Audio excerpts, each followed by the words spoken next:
किसान भाइयों, आज मैं आपको पॉली हाउस के अंदर लेकर के आया हूं और जैसा मेरे डिफरेंट वीडियो में आपने देखा होगा कि हम किसानों के खेत पर ही जा कर के जिसमें हमारे कृषि विज्ञान केंद्र या यूनिवर्सिटी की जो टेक्नोलॉजी है उसके बारे में चर्चा करते हैं। तो आज जो हम आए हैं वो है पॉली हाउस तकनीक के ऊपर हम बात करने के लिए आए हैं। सबसे पहले तो ये कहें कि आजकल जो लेटेस्ट जितनी भी तरह की टेक्नोलॉजी हम मार्केट में यूज़ कर रहे हैं, जैसे या किसान को कहते हैं कि जितनी ज़्यादा एडवांसमेंट अपने उनकी टेक्नोलॉजी का है, तो वो जैसे सोचते हैं कि पॉली हाउस टेक्नोलॉजी है या मल्च का कल्टीवेशन है, मल्च का यूज़ है, प्लास्टिक मल्च या डिफरेंट टाइप के मल्च का, या इंसेक्टिसाइड्स के लिए या इंसेक्ट की जरा ट्रैप का यूज़ करना, डिफरेंट टाइप के ट्रैप या फेरोमोन ट्रैप्स है, या स्टिकर का यूज़ करना, या इस तरह के बहुत एग्रीकल्चर में drip irrigation, sprinkler irrigation, micro irrigation, इस टाइप के टेक्नोलॉजी का आजकल ज़्यादा एडवांसमेंट और प्रचलन चल पड़ा है, जिससे कि बहुत कम एरिया से मैक्सिमम प्रोडक्शन और इनकम प्राप्त किया जा सके। तो किसान भाइयों, आज मैं बात करूंगा बिना देर किए खीरे के बारे में, और मैं आज जो खड़ा हूं वो एक पॉली हाउस में खीरा उत्पादन के बारे में। जो फसल है वो लगी हुई है। कृषि विज्ञान केंद्र ने इसके बारे में कई सारी टेक्नोलॉजियां भी दी और समय समय पर किसानों को हम इसके बारे में बताते भी रहते हैं कि पॉली हाउस टेक्नोलॉजी में अगर आपने कोई अपने आप को इस्टेब्लिश करना है या पॉली हाउस कल्टीवेशन को आपने आगे बढ़ाना है या आप उसको करना चाहते हैं, तो सिर्फ पॉली हाउस बनाने से काम नहीं चलेगा। आप उसके लिए आप तकनीकी जानकारी पहले आप विभिन्न संस्थाओं जैसे कृषि विश्वविद्यालय जो हमारे प्रदेश में 2 हैं उससे, या कृषि विज्ञान केंद्र से, या वैज्ञानिकों से सलाह लेकर के, या ऑनलाइन भी आप इसके बारे में जानकारी लेने के बाद ही आप पॉली हाउस कल्टीवेशन को शुरू कीजिए।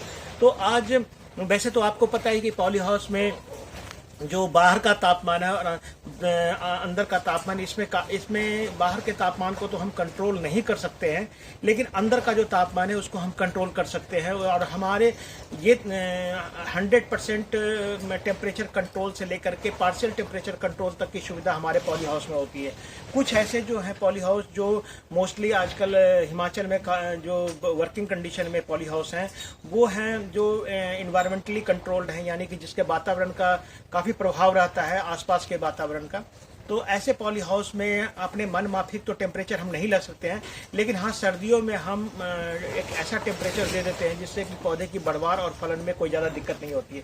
तो आज जो हम चर्चा करेंगे उसमें है खीरा उत्पादन के बारे में। और खीरे की पॉली हाउस में 2000 स्क्वायर मीटर का पॉली हाउस है, उसमें मैं यहाँ खड़ा हूँ। और इसमें आप एक चीज़ देख रहे होंगे कि जो हम तकनीक की जब हम बात करते हैं, तो जब हम खीरा कल्टीवेशन की बात करते हैं तो बाहर से ये खीरा अंदर वाला भिन्न है। ये किस मामले में, अगर कोई किसान ये पूछता है कि जो बाहर वाली वैरायटी को हम अंदर लगा सकते हैं या नहीं लगा सकते हैं, तो बिल्कुल नहीं लगा सकते हैं आप।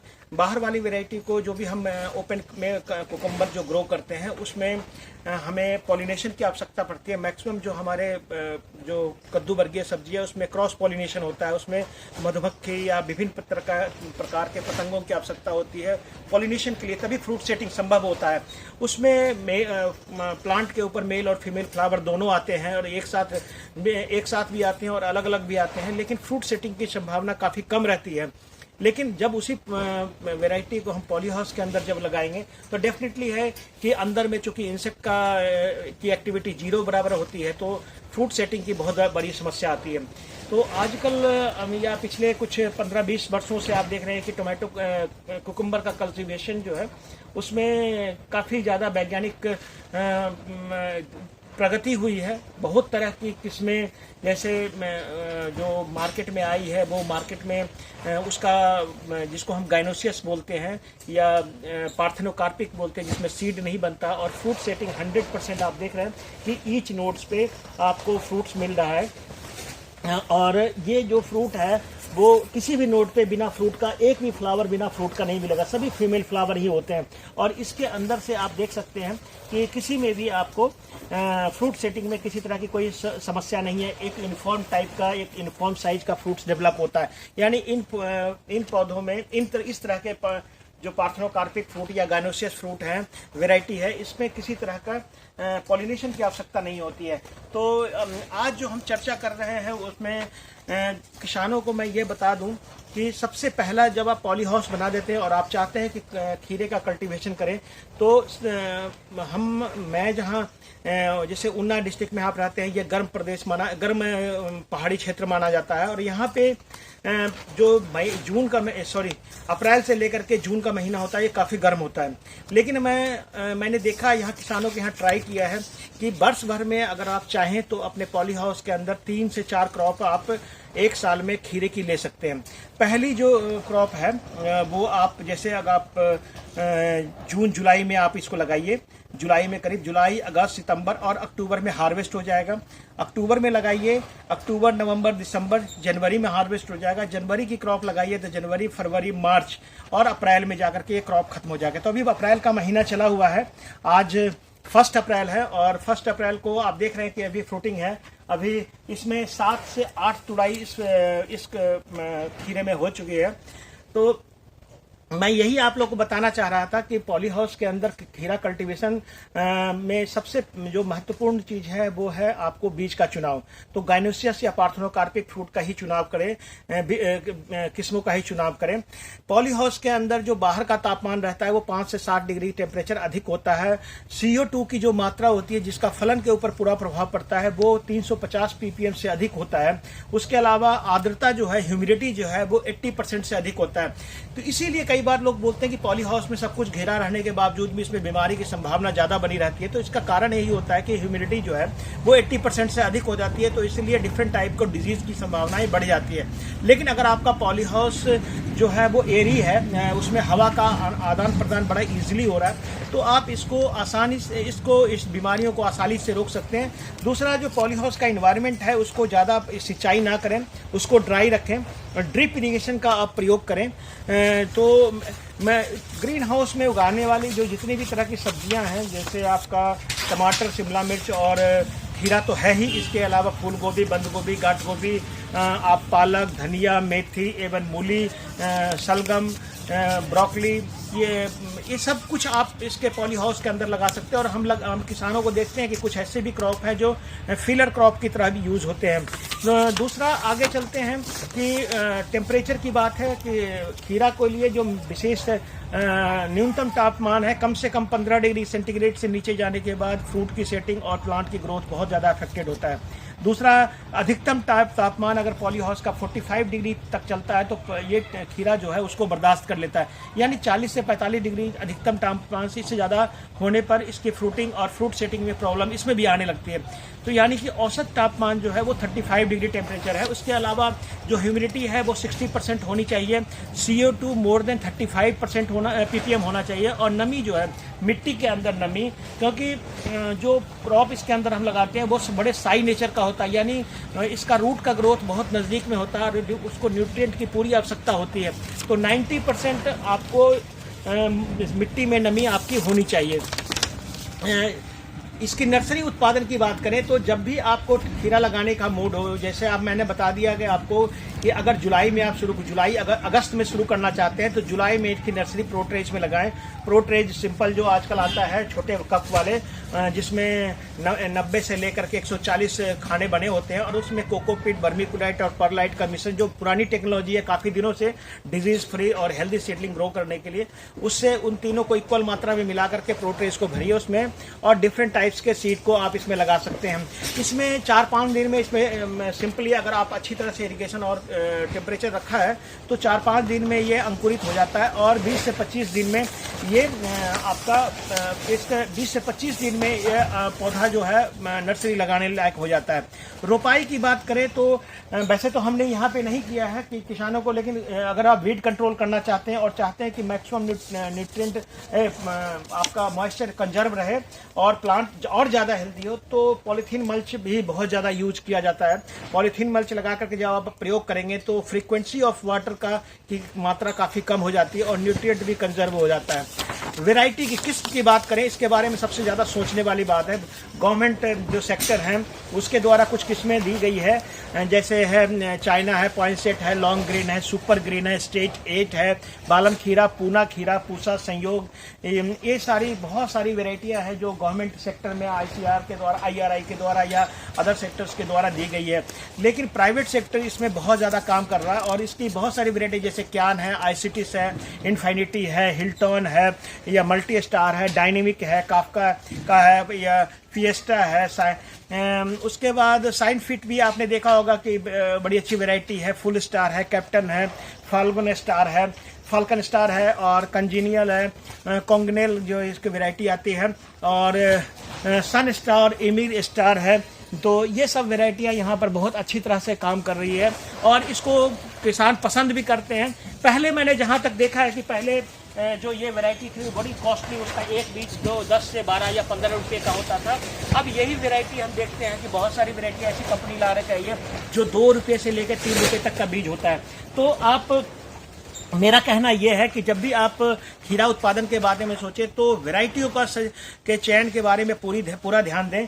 कभी भी आप ओपन पोलिनेटेड वैरायटी या बाहर की जो लगने वाली जो वैरायटी है उन किस्मों का, चले जैसे मालती, मालनी या इस तरह के खीरा है, उनको लान लगाएं। इनको लगाने के बाद आपका बेल का बढ़ाव बहुत ज़्यादा हो जाएगा और फ्रूट की सेटिंग बहुत कम होगी। तो खीरा लगाने के लिए इस बातों का ध्यान देना आवश्यक है। हमें क्या चाहिए, हमें जो खीरा चाहिए वो इसी तरह का चाहिए कि जिसमें जो खीरा है वो हर नोड पे लगा हो और जिसमें आप देख रहे हैं कि हर नोड से फ्रूट बने, हर फ्लावर जो है वो फ्रूट के रूप में हो। जितना ऊपर की तरफ आप देख रहे हैं सब फीमेल फ्लावर्स हैं, ऑलरेडी बने हुए हैं। तो ये आपका ये इस बात का ध्यान अगर आप नहीं रखेंगे तो आप सक्सेस नहीं होंगे। दूसरी बात ये है कि ये मिट्टी जो है वो ज़्यादा मैटर नहीं करता है। अगर आप अच्छी तरह से मिट्टी मतलब तैयार किए हैं, बहुत अच्छी मिट्टी आपने आपके पॉली हाउस की नहीं है, तो आप बाहर से भी मिट्टी ला करके इसको भर करके उसमें कंपोस्ट की मात्रा डाल करके और इसको तैयार कर सकते हैं। बहुत कम इसका रूट जो बहुत कम डेप्थ तक जाता है, लेकिन चूंकि न्यूट्रिएंट आप ड्रिप इरिगेशन से प्रोवाइड करते हैं तो बहुत कम डेप्थ वाली मिट्टी में भी ये सक्सेसफुल हो सकता है। बीज की क्वांटिटी की बात जहाँ तक करें तो नंबर ऑफ सीड की बात करें तो 1 हेक्टेयर में, अगर 1 हेक्टेयर का पॉली हाउस है करीब 10,000 स्क्वायर मीटर का, तो उसमें 30,000 बीज लगते हैं। यानी 1,000 स्क्वायर मीटर के पॉली हाउस में 3,000 के करीब आपका सीड लगता है। तो 3,000 बीज आप जो 3,000 से लेके 3,200-3,500 बीज अगर आप 1,000 स्क्वायर मीटर का पॉली हाउस में चाह रहे हैं और 2 लाइन्स पर बेड पे आप लगाना चाह रहे हैं तो डेफिनेटली है कि आप, जैसे हम यहाँ पर 2 लाइनों को लेकर के चले हैं, तो अगर 2 लाइन में आप सोइंग करना चाहते हैं और सिंगल स्टीम आप ले जाना चाहते हैं तो डेफिनेटली है कि आपको 3,000 से 3,200 सीट की आवश्यकता होगी। अगर सिंगल लाइन आप ले जाएंगे और 2 ब्रांचेज बना करके ले जाएंगे तो हो सकता है कि इससे आधे 1,500-1,800 या 2,000 के करीब सीट की आवश्यकता पड़ेगी। तो मैं तो ये कहूँगा कि खीरा जो है उसको सिंगल स्टेम चलने दीजिए और ऊपर स्टेकिंग बहुत अच्छी तरह से कीजिए, क्योंकि जो खीरा का फलन है वो इस स्टेकिंग पे सबसे ज़्यादा डिपेंड करता है। अगर इसको सहारा आप सही समय पे नहीं देंगे तो ये फ्रूटिंग नहीं देगा, ये नीचे ज़मीन पर चलेगा। अगर आप इसको छोड़ देंगे तो 2-4 फ्रूट लगने के बाद ये पूरी तरह से खत्म हो जाता है। इसकी एनर्जी तभी है और ये तभी अपना परफॉर्मेंस पूरा देगा जब इसको आप स्टेकिंग देंगे। तो सिंगल स्टीम की स्टेकिंग चलिए आप और इसको लगा सकते हैं। रोपाई की विधि की बात है जहाँ तक कि 1 मीटर चौड़ी जो क्यारी बनाए उसमें 2 लाइन 70 सेंटीमीटर या 75 सेंटीमीटर की दूरी पे आप जिग जैग मेथड से सीड की सोइंग कीजिए। जहाँ तक प्लांट और लाइन प्लांट से प्लांट की दूरी है वो 50 सेंटीमीटर, 40 से 45 या 50 सेंटीमीटर आप इसको रख सकते हैं। मल्च का प्रयोग जरूर कीजिए इसमें, प्लास्टिक मल्च का। उसके बाद जहाँ तक तुड़ाई की बात है तो खीरा में मैंने देखा है कि ट्रांसप्लांटिंग के 35 से 45 दिन बाद बहुत अच्छा इन्वायरमेंट है, बहुत अच्छी मेहनत आपने की है। Neat and clean poly house जैसा कि आप देख रहे हैं, बहुत साफ सुथरा पॉलिश हाइजीनिक कंडीशन मेंटेन कर रखा है। प्रॉपर इरिगेशन दे रहे हैं, फर्टिगेशन दे रहे हैं, दिन में 2 बार या 3 बार आप इरिगेट कर रहे हो और मॉइस्चर और ह्यूमिडिटी को आप मेंटेन करके रख रहे हैं। तो डेफिनेटली है कि 30 से 45 दिन के बाद ये फ्रूटिंग देने लगता है। और यू कांट बिलीव कि अभी ये हाइट सिर्फ 6 फीट तक पहुंचा है।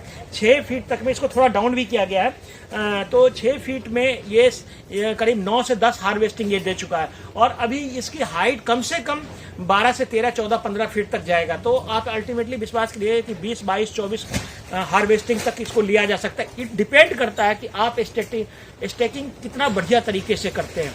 तो पॉली हाउस टेक्नोलॉजी में बीज खरीदना, और दूसरा जो इम्पोर्टेंट हो गया प्लांटेशन, तीसरा इम्पोर्टेंट हो गया स्टेकिंग, चौथा है न्यूट्रिएंट मैनेजमेंट, यानी एक तो ड्रिप इरिगेशन मैनेजमेंट भी है, लेकिन 2 to 3 टाइम्स इरिगेट आप कीजिए।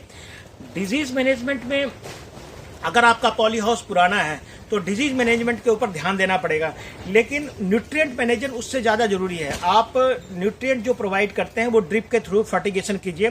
डिफरेंट टाइप के, अगर आपका सॉइल टेस्ट करवाया है, किसी प्रॉपर न्यूट्रिएंट की कमी है, but otherwise balance fertiliser, heavy dose of nitrogen की आवश्यकता खीरे में पड़ती है।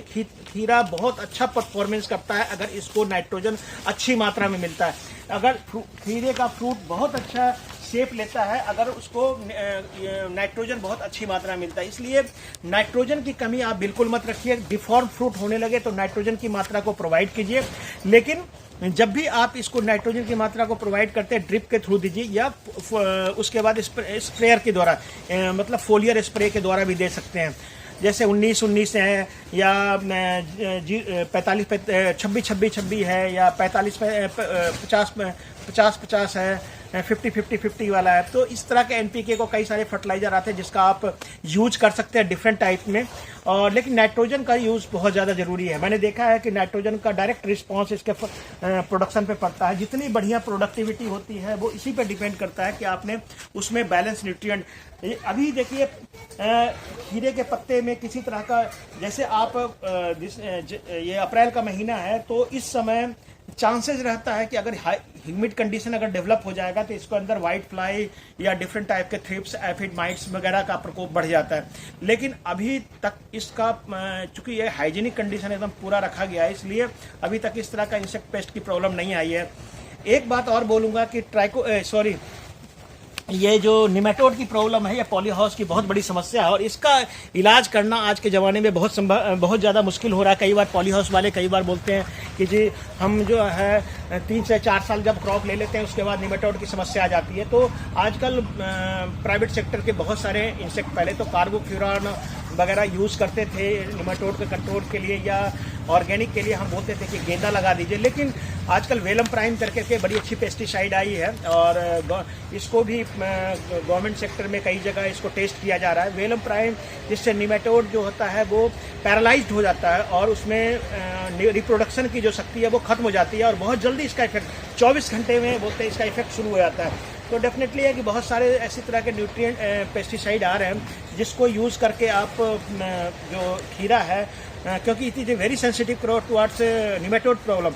निमेटोड जहाँ ज़्यादा होगा वहाँ पर खीरा बहुत अच्छा नहीं चलेगा। तो मेरे समझ से निमेटोड की समस्या का समाधान संभव हो सकता है।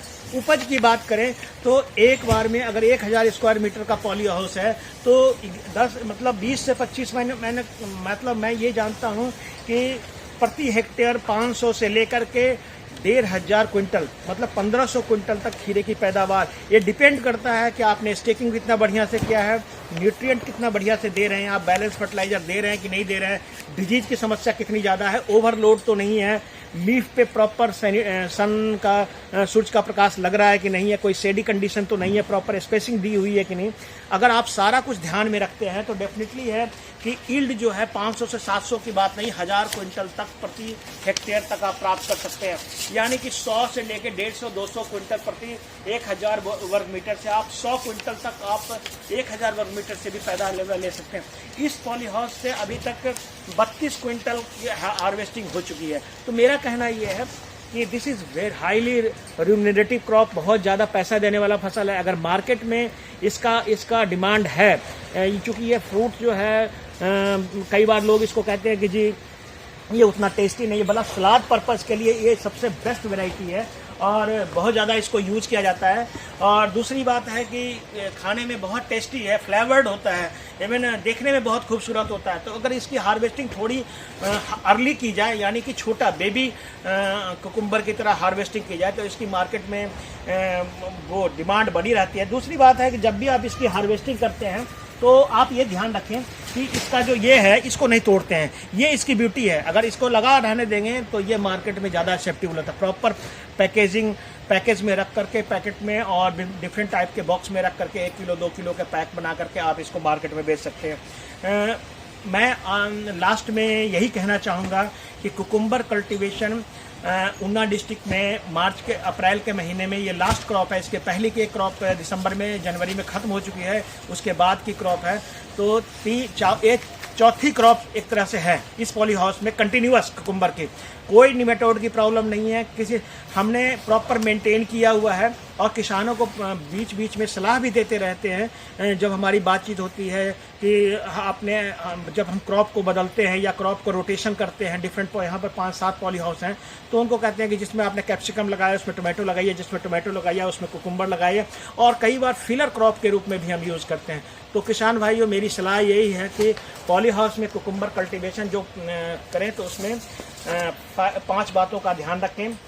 सही टाइम पे बीज की बिजाई, बीज का चुनाव, irrigation, nutrient application, disease management. जो डिजीज़ है, मेजर डिजीज डाउनी मिल्ड्यू, उसके बाद पॉडरी मिल्ड्यू, ये 2 मेजर डिजीज हैं। उसके अलावा जो आता है न्यूट्रिएंट इम्बैलेंस का भी इसमें कई बार रोल होता है, तो बैलेंस न्यूट्रिएंट दीजिए। डिजीज़ जो है वो काउज करने वाला जो वो इंसेक्ट है, उसमें वाइट फ्लाई है, थ्रिप्स है, माइट्स है, इसकी समस्या को थोड़ा कंट्रोल करके रखिए। बार बार लीफ माइनर को भी आप कंट्रोल में रखिए। तो ये हाईली रिम्यूनरेटिव क्रॉप है, बहुत अच्छा इनकम और पैसा देने वाला क्रॉप है। तो किसान भाइयों, मेरी बात को समझने के लिए, सुनने के लिए धन्यवाद। और अगर आपको किसी तरह की और भी जानकारी चाहिए खीरा उत्पादन के संबंध में, तो आप मेरे से बात कर सकते हैं, मुझसे जानकारी ले सकते हैं। बहुत बहुत किसान भाइयों धन्यवाद।